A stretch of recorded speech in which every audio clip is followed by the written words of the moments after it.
Makin panas, rakyat Myanmar turun ke jalan lawan kudeta. Sekelompok pengunjuk rasa melambaikan spanduk dan meneriakkan slogan anti kudeta di kota kedua Myanmar, Mandalay, pada hari Kamis ini dalam protes jalanan pertama menentang kudeta yang dilakukan oleh kelompok militer. Dilansir dari Reuters, sebuah video di Facebook menunjukkan sekitar 20 orang di luar Universitas Kedokteran Mandalay. Salah satu spanduk bertuliskan rakyat memprotes kudeta militer. Pemimpin kami yang ditangkap, lepaskan sekarang, teriak para pengunjuk rasa. Tentara Myanmar merebut kekuasaan pada hari Senin kemarin, menggulingkan pemimpin terpilih yang populer Aung San Suu Kyi yang ditahan dan sekarang menghadapi kemungkinan dakwaan atas pelanggaran impor atas dugaan kepemilikan 6 walkie-talkie yang tidak sah dan pelanggaran dalam pemilu.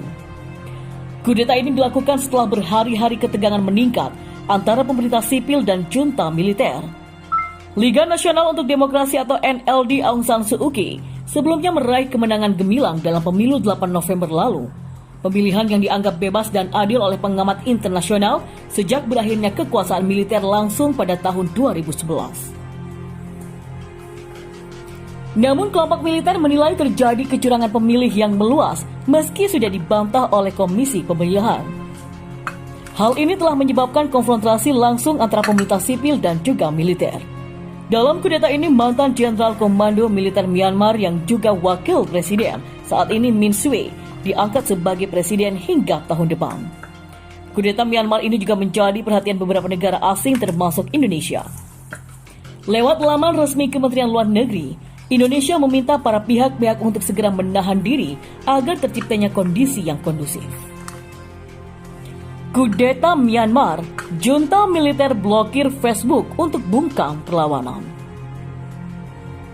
Junta militer Myanmar memblokir Facebook dan beberapa layanan berbagai pesan hari Kamis ini dengan alasan ingin menjamin stabilitas. Tindakan militer itu seiring upaya mereka mengkonsolidasikan kekuasaan menyusul kudeta dan penahanan pemerintahan hasil pemilu, termasuk pemimpin partai pemenang pemilu Myanmar, Liga Nasional untuk Demokrasi yaitu Aung San Suu Kyi, dan juga Presiden Myanmar Win Myint. Demikian dilansir dari Reuters pada Kamis hari ini. Langkah untuk membungkam suara pegiat online itu diambil setelah kepolisian Myanmar menyidik Suu Kyi atas pelanggaran aturan imigrasi mengimpor peralatan komunikasi di tengah tekanan internasional kepada militer untuk menerima hasil pemilu November yang dimenangkan secara telak oleh kelompok Suu Kyi. Di dalam negeri, perlawanan kepada junta militer makin menguat di Facebook, satu-satunya platform internet utama di negeri itu, dan digunakan juga oleh kalangan dunia usaha maupun pemerintah. Warga di Yangon dan kota lain memukuli wajan, panci, perabotan dapur dan memecet klakson sekeras-kerasnya memasuki malam kedua setelah kudeta dengan berbagai dokumentasi yang muncul di Facebook. Facebook juga digunakan untuk membagikan foto pembangkangan sosial oleh staf rumah sakit pemerintah di seluruh negeri yang menuding militer menempatkan kepentingan mereka sendiri di atas pandemi COVID-19 yang sudah membunuh 3.100 orang di Myanmar. Kementerian Informasi dan Komunikasi menyatakan Facebook akan diblokir hingga 7 Februari nanti. Facebook digunakan oleh setengah dari 53 juta warga Myanmar. Saat ini warga yang membuat masalah saja bagi kestabilan negara, menyebarkan berita bohong dan misinformasi serta menggunakan Facebook untuk memunculkan kesalahpahaman di antara masyarakat, kata Kementerian dalam pernyataan tertulis. Pemblokiran itu masih ditembus walau sedikit-sedikit. Beberapa kalangan masih bisa mengakses Facebook walau lambat. Sebagian menggunakan VPN untuk menghindari blokade. Suu Kyi sendiri belum terlihat di depan umum sejak penangkapan dirinya bersama pejabat tertinggi negara dan jajaran partai NLD.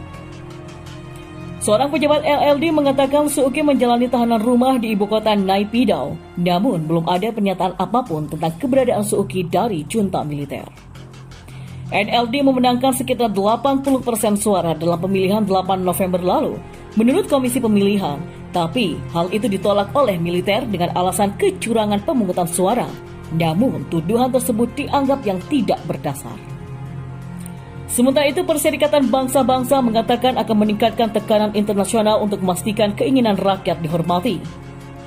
Kami akan melakukan segala yang kami bisa untuk memobilisasi semua aktor kunci dan komunitas internasional untuk memberikan tekanan yang cukup pada Myanmar dalam memastikan bahwa kudeta ini gagal. Kata Sekretaris Jenderal PBB Antonio Guterres dalam wawancara yang disiarkan oleh The Washington Post pada hari Rabu. Ini benar-benar tidak dapat diterima setelah pemilu-pemilu yang saya yakini berlangsung normal dan setelah periode transisi yang besar. Sementara itu, Gedung Putih pada hari Rabu 3 Februari kemarin mengatakan prioritas mereka adalah memberikan tanggapan atas kudeta di Myanmar dan Washington sedang meninjau kemungkinan pemberian sanksi sebagai tanggapan resmi bagi junta militer Myanmar. Suu Kyi sendiri baru saja dikenakan kasus oleh kepolisian Myanmar dituduh mengimpor alat-alat komunikasi secara ilegal.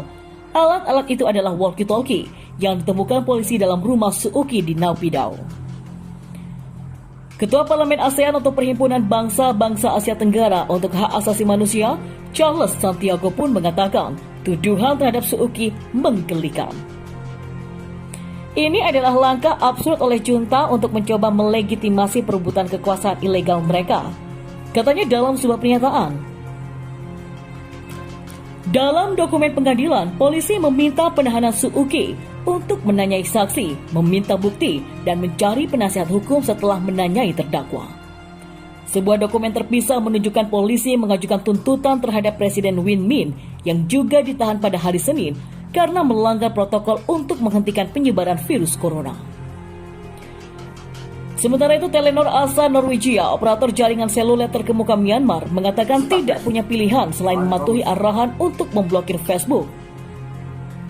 Meskipun arahan tersebut didasarkan pada hukum Myanmar, Telenor tidak percaya permintaan tersebut didasarkan pada kebutuhan dan proporsionalitas sesuai dengan hukum hak asasi manusia internasional, katanya dalam sebuah pernyataan.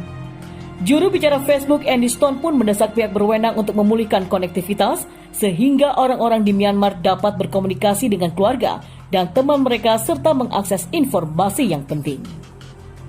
Di tengah kudeta Myanmar, Aung San Suu Kyi ditetapkan sebagai tersangka. Penasehat negara Myanmar Aung San Suu Kyi ternyata tidak hanya ditahan oleh pelaku kudeta, ia pun juga ditetapkan sebagai tersangka oleh kepolisian setempat untuk kasus impor peralatan komunikasi. Menurut keterangan kepolisian, Aung San Suu Kyi telah mengimpor peralatan komunikasi secara ilegal. Untuk kepentingan pemeriksaan berdasarkan berkas perkara yang beredar, ia akan ditahan hingga 15 Februari nanti. Penahanan diperlukan untuk meminta keterangan, menanyai saksi, dan mencari bantuan hukum begitu tersangka selesai diperiksa. Ujar pernyataan kepolisian Myanmar dikutip dari Channel News Asia pada Kamis hari ini. Peralatan komunikasi yang dimaksud dalam perkara ini adalah walkie-talkie. Kepolisian Myanmar menyatakan mereka menemukan 10 walkie-talkie di rumah Aung San Suu Kyi. Adapun walkie-talkie tersebut ditemukan pada operasi penggeledahan yang berlangsung pada Senin kemarin pukul 6.30 waktu setempat. Penggeledahan tersebut menurut berkas perkara tidak dilakukan oleh kepolisian, melainkan oleh militer. Sekelompok personil militer Myanmar datang atas perintah Jenderal Min Aung Hlaing. Hal tersebut mengindikasikan bahwa penetapan Aung San Suu Kyi sebagai tersangka berikut penggeledahan rumahnya adalah bagian dari kudeta yang telah dilakukan oleh Min Aung Hlaing.